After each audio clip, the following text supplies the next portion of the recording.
Et on revient forcément, Mickaël, sur cet épisode neigeux, puisque ce soir, les Yvelines sont toujours en vigilance orange, neige-verglas. Les autorités appellent à la prudence. Oui, Météo France maintient la vigilance orange neige-verglas jusqu'à demain 6 heures du matin. Dans un communiqué de presse, la préfecture des Yvelines appelle à la plus grande prudence sur les routes. La vitesse est limitée à 70 km/h sur les axes principaux. Les dépassements sont interdits pour les véhicules de plus de 7,5 tonnes.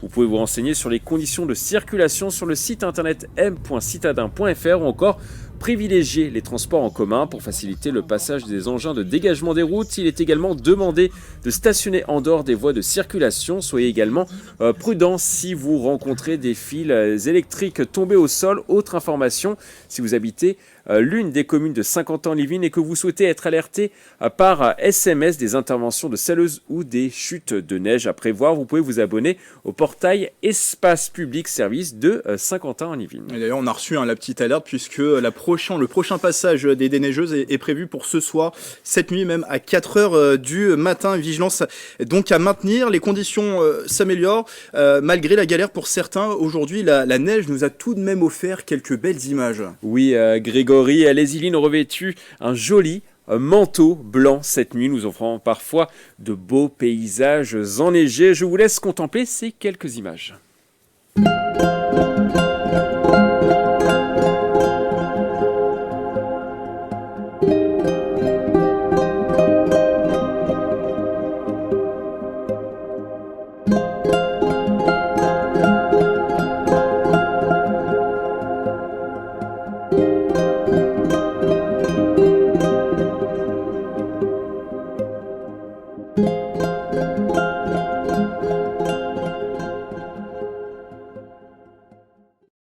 Bon, on a le droit à ces images quasiment une fois par an, mais à chaque fois, c'est vrai qu'on ne finit pas de s'en émerveiller. On en prend plein les yeux. On en prend plein les yeux, effectivement. On a un très beau département aussi, il faut le dire. Autre actualité, Mickaël, vous allez nous parler à présent des tensions qui règnent dans la commune de Magny-les-Hameaux. Oui, hier soir, Bertrand Houillon, le maire de la commune, présentait ses vœux 2024 aux habitants. Parmi les sujets abordés, la construction d'une mosquée qui avait suscité la polémique en décembre dernier. Pour rappel, la mairie projetait de permettre la construction d'un lieu de culte musulman porté par l'Association des musulmans de Magny-les-Hameaux.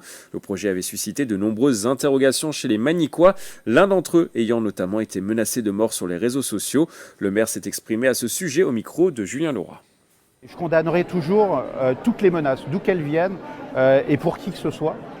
J'ai redit un appel à l'apaisement et à la sérénité, puisque c'est comme ça qu'on fonctionne à Magny-les-Hameaux. C'est du vivre ensemble et quelles que soient les diversités dans lesquelles on accepte tout le monde, point final. Alors c'est vrai que j'en ai pas parlé, je suis resté très silencieux toutes ces dernières semaines. Ça fait 4 semaines que je reçois des injures, des mises en cause de mon intégrité, des diffamations, des messages aussi d'incitation à la haine et à la violence, et puis des menaces. Mais là-dessus, je le gère avec la gendarmerie, avec les services de la préfecture, avec la justice, et ça ira. Pour le moment, le projet de construction reste maintenu dans la commune. On termine ces informations du jour, Mickaël, avec une bonne nouvelle pour l'école 2600. Oui, vous le savez, Grégory, la cybersécurité représente un grand enjeu pour le 21e siècle. Comment protéger nos ordinateurs, nos téléphones ou tout système électronique contre des attaques malveillantes. L'école 2600, située à Montigny-le-Bretonneux, y travaille ardemment. Elle a d'ailleurs été nommée meilleure école de France en cybersécurité. On écoute la réaction du directeur général adjoint.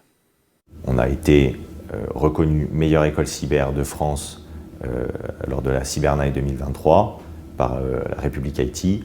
Donc c'est un prix qui a été quand même décerné par un jury de 800 professionnels. À l'issue de cette formation d'excellence, l'objectif pour nous, c'est que sur le marché de l'emploi, nos étudiants, mais pas que, tout individu, toute entreprise qui cherche à pousser ses salariés vers l'excellence en matière de la cyber, puisse le faire au travers de notre plateforme de formation continue. D'ici 2030, l'école 2600 veut former 10 000 personnes sur 3 disciplines principales, la cybersécurité, la sécurité défensive, offensive et la gouvernance. Une ambition primordiale quand on sait que la pénurie de compétences en termes de cybersécurité persiste dans le monde. Merci Mickaël pour toutes ces informations et comme d'habitude, si vous aussi près de chez vous, vous êtes témoin d'une actualité qui vous fait réagir dans les Yvelines, n'hésitez pas à nous la partager sur les réseaux sociaux en utilisant le hashtag 78news.